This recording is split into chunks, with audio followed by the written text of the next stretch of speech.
टोना बहुत ही मेहनत कर कर खाना जुगाड़ करते थे और टूनी बहुत ही दयालु थी, जिसके कारण टूनी किसी का दुख बर्दाश्त नहीं कर पाती थी।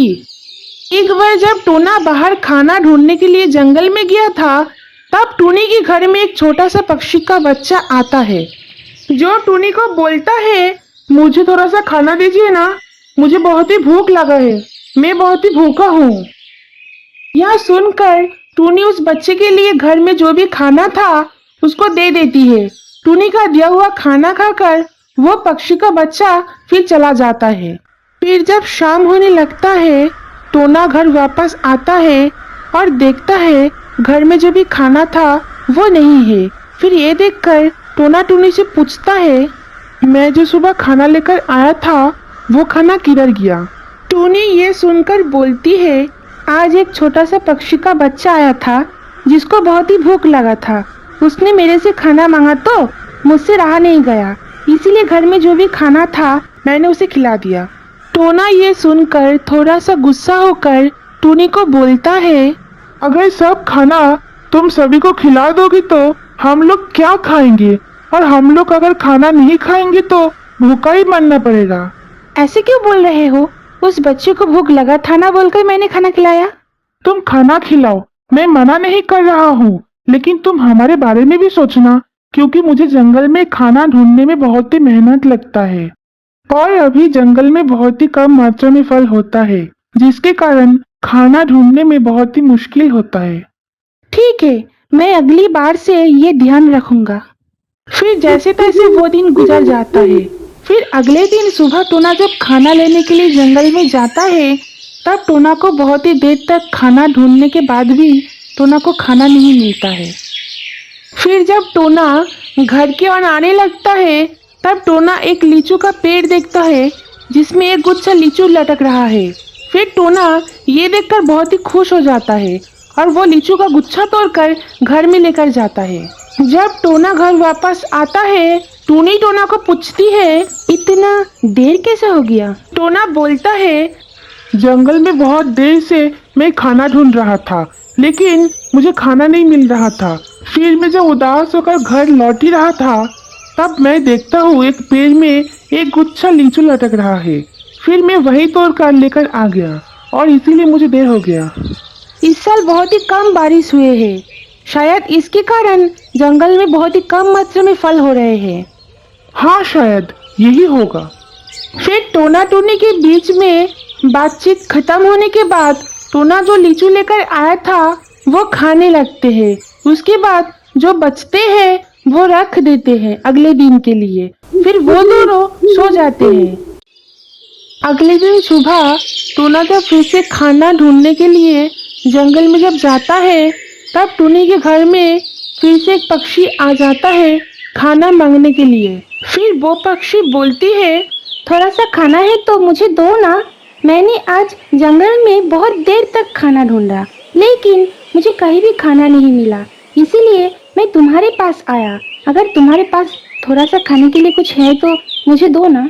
टूनी उसकी बात सुनकर सोचने लगती है, हमारे घर में तो ऐसे ही खाना नहीं है, अगर है भी तो कल जो लीचू बच गया था बस वो ही है, अब मैं क्या करूँ? फिर से वो पक्षी बोलती है, मुझे थोड़ा सा ही खाना दो, अगर तुम्हारे पास है तो मेरा पेट तो बस उसी से ही भर जाएगा।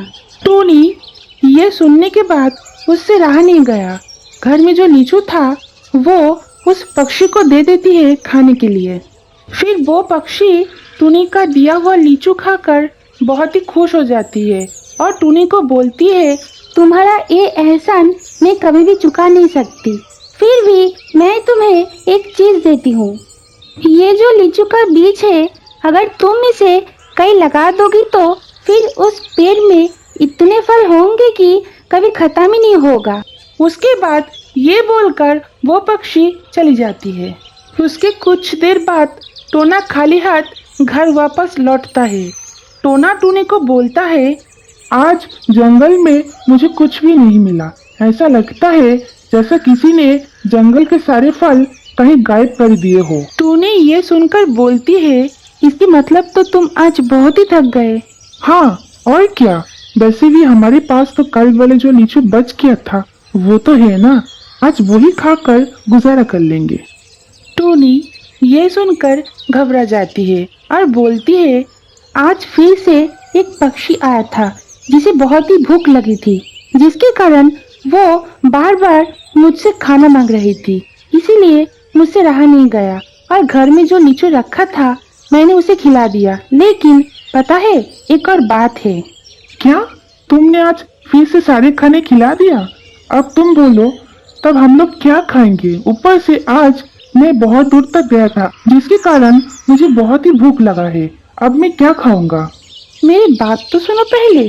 उस पक्षी ने लीचू खाने के बाद मुझे एक बीज दिया और बोली, ये बीज अगर तुम लगा दोगी तो फिर उस बीज में से जो पेड़ होगा उसमें इतने लीचू होंगे कि तुम तोड़ते तोड़ते थक जाओगी, लेकिन फिर भी पेड़ में से लीचू खत्म ही नहीं होगा। तो मैं सोच रहा हूँ क्यों ना मैं ये बीज हमारे जमीन में लगा दूँ, फिर इस पेड़ में इतने फल होंगे कि फिर तुम्हें कहीं भी खाना ढूंढने के लिए नहीं जाना पड़ेगा। टोना बोलता है, अगर ये बात है तो अभी चलो इस बीज को हमारे जमीन में अभी लगा देते हैं। उसके बाद टोना टूनी उस बीज को लेकर जमीन में लगा देते हैं। फिर वो दोनों घर वापस आ जाते हैं। उसके बाद वो दिन जैसे तैसे गुजर जाते हैं। अगले दिन जब टोना टूनी पानी देने के लिए जमीन में जाते हैं, वो बीज एक ही दिन में एक बड़ा सा पेड़ बन चुका है और उसमें बहुत सारे लीचू लटक रहा है।